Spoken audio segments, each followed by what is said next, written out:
हुनैस हमारे ही जिले के रहने वाले थे और शादीशुदा थे।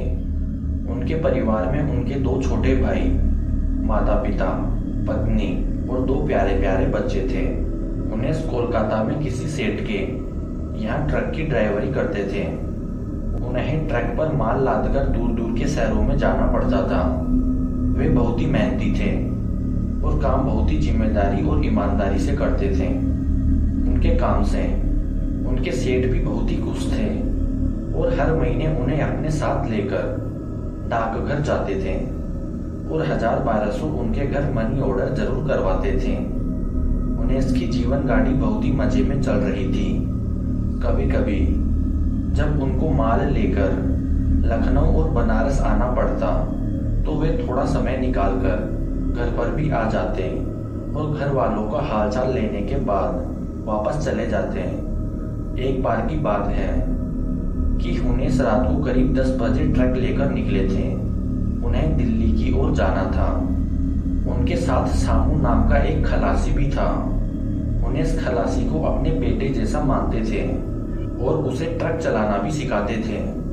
अब सामू ट्रक चलाने में निपुण हो गया था। उस रात सामू ने जिद करके कहा कि आप आराम से सो जाइए, मैं ट्रक चलाकर ले चलता हूँ। हुनैस ने ना कहकर ट्रक खुद चलाते हुए निकल पड़े और सामू उनके बगल में बैठा रहा।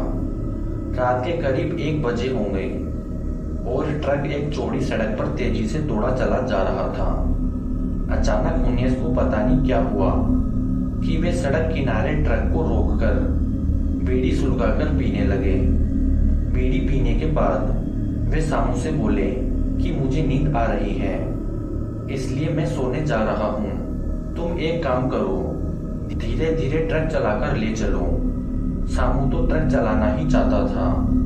उसने हाँ बोलकर ट्रक की स्टीयरिंग पकड़ ली और धीमी गति से ट्रक को दौड़ाने लगा।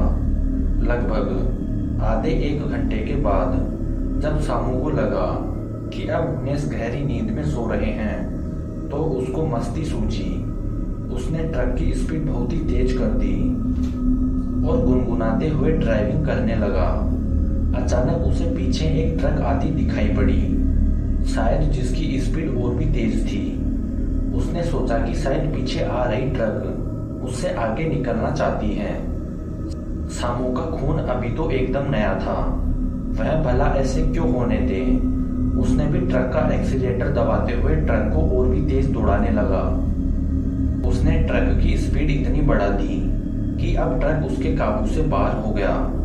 वह कुछ सोच पाता इससे पहले ही ट्रक सड़क छोड़कर उतर गया और एक पेड़ से टकराकर पूरी तरह से नष्ट हो गया। इस दुर्घटना में हुनैस प्रभु को प्यारे हो गए, पर सामू बच गया।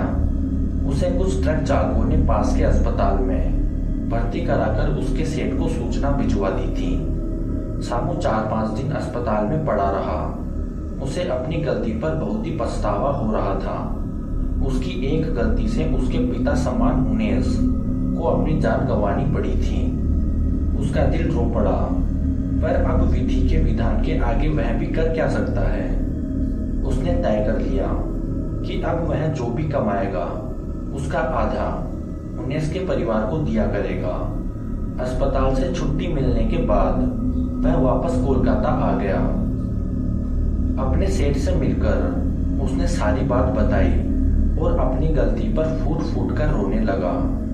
सेठ ने उसे समझाते हुए कहा कि अब रोने धोने से कुछ होने वाला नहीं, पर हम अभी हुनैस के परिवार वालों को कुछ बताएंगे नहीं और समय समय पर उसके परिवार की मदद करते रहेंगे। इसके साथ ही उन्होंने सामू से एक ऐसी बात बताई जिसे सुनकर सामू पूरी तरह से डर गया। उसके रोंगटे खड़े हो गए। दरअसल सेठ ने सामू को बताया कि हुनैस बराबर बताया करते थे कि मालिक, जब भी यहाँ से माल लेकर दिल्ली के लिए निकलता हूँ तो रात को करीब 1-2 बजे एक सुनसान जगह पर ऐसा लगता है कि कोई ट्रक तेजी से पीछे आ रहा है और हमें ओवरटेक करने की कोशिश कर रहा है। पीछे देखने पर वह ट्रक दिखाई नहीं देता, पर ट्रक के मिरर में वह साफ साफ ओवरटेक करते हुए दिखता है। कई बार तो मैंने अपने ट्रक को किनारे लगाकर उतरकर देखा तो पीछे कोई ट्रक नहीं दिखा। तेजी से आता वह ट्रक केवल रात को ही, और वह भी मिरर में ही दिखता था। मालिक, इस ट्रक के चक्कर में कई ट्रक वालों का एक्सीडेंट हो गया है। आगे उस सेठ ने कहा कि मैं हुनेस की बातों को सुन तो लेता था, पर उस पर ध्यान नहीं देता था, क्योंकि ऐसे कैसा हो सकता है कि कोई ट्रक होकर भी न हो। और वैसे भी मैं भूत प्रेत में विश्वास नहीं करता, पर तुम्हारी बातें सुनने के बाद पता नहीं क्यों अब मुझे हुनेस की बातों पर विश्वास होने लगा है। सेठ के इतना कहते ही सामू को काट मार गया। वह चाहकर भी चीख नहीं सका। तो क्या पीछे से आ रहा ट्रक कोई भूत प्रेत था, या कोई भूत ट्रक बनकर ट्रक वालों को चकमा देकर दुर्घटना करा देता था? खैर, समय सबके घाव भर देता है। सेठ भी अपने काम में लग गए और सामू भी। 3 महीने बीतने के बाद एक दिन सेठ ने सामू से कहा कि चलो हुनेस के घर चलकर आते हैं। इस बात को छिपाना ठीक नहीं होगा, और साथ ही हुनेस के परिवार की कुछ आर्थिक मदद भी कर देंगे। हुनेस थे तो हर महीने उनके परिवार को मनी ऑर्डर चला जाता था, पर पिछले 3 महीने से मनी ऑर्डर भी नहीं गया। उनके घर के लोग कहीं परेशान न हो। सेठ की बात सुनकर सामू ने कहा कि सेठ जी, अगले महीने मेरी शादी है। शादी के बाद हम लोग चलेंगे, क्योंकि मैंने भी सोच रखा है कि हुनेस के परिवार की मदद करता रहूंगा। इसके बाद सेठ ने कहा कि ठीक है, अगले महीने चलते हैं। मैं चाहता हूं कि मैं हुनेस के बच्चों की पढ़ाई लिखाई की व्यवस्था भी कर दूं, और साथ ही उनके दोनों भाइयों को यहाँ लाकर कुछ काम धंधा दिलवा दूं। मई का महीना था और दोपहर का समय। कड़ाके की लू चल रही थी। सेठ और सामू पसीने से तरबतर थे। वे लोग पूछते पूछते हुनेस के गांव में आ गए। एक आदमी ने उन लोगों को हुनेस के घर पर पहुंचा दिया। हुनेस के दरवाजे पर एक नीम का घना पेड़ था, जिसके नीचे चौकी पड़ी हुई थी। सेठ और सामू वहीं बैठ गए। उन लोगों ने हुनेस के परिवार के लिए साड़ी, कपड़ा और मिठाई लेकर आए थे। घर में भिजवा दिए। घर से उन्हें पानी पीने को मिला। पानी वानी होने के बाद उन दोनों ने हुनेस के पूरे परिवार को यह दुखद घटना सुनाने की सोची।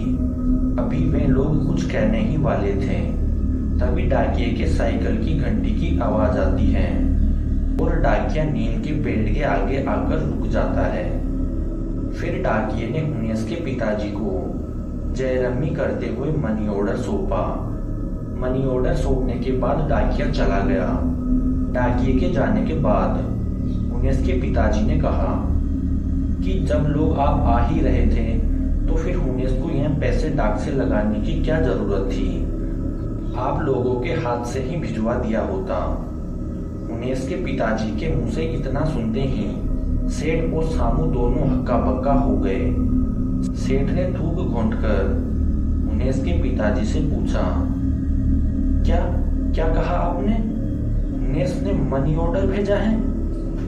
सेठ की यह बात सुनते ही हुनेस के पिताजी ने बिना कुछ बोलते हुए 100 के 8 नोट और मनी ऑर्डर वाला छोटा कागज का टुकड़ा, जिस पर पता लिखा था, सेठ के आगे बढ़ा दिया।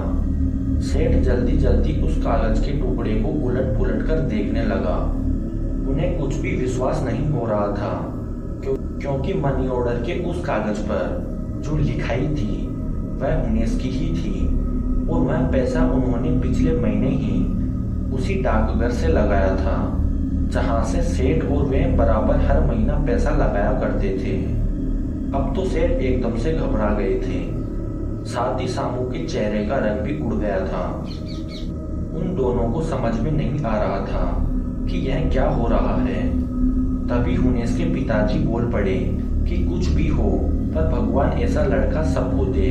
हम लोगों का बहुत ध्यान रखता है और हर महीने थोड़ा कम या ज्यादा मनी ऑर्डर जरूर कर देता है।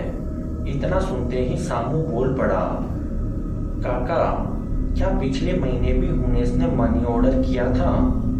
हाँ कहते हुए हुनेस के पिताजी ने कहा, अरे हाँ भाई, हाँ, पिछले महीने तो उसने 12 रुपए भेजे थे। इतना सब सुनने के बाद आप लोग खुद ही सोच लीजिए कि सेठ और सामू किस परिस्थिति में होंगे। अचानक सामू अपने आप को रोक न सका और रो पड़ा।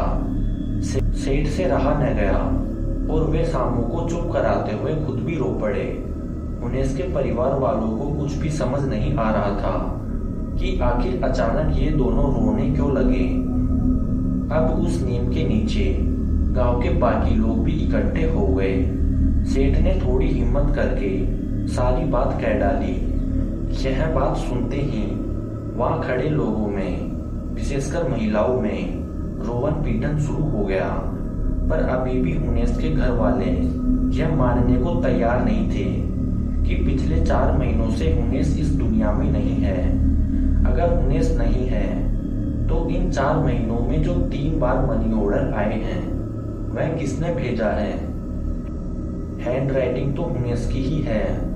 अरे इतना ही नहीं, 2 महीने पहले उसका एक लेटर भी मिला था जिसमें उसने लिखा था कि बाबूजी कुछ जरूरी काम आ जाने के कारण 1 साल तक मैं घर नहीं आ सकता, पर मनी ऑर्डर बराबर भेजता रहूंगा।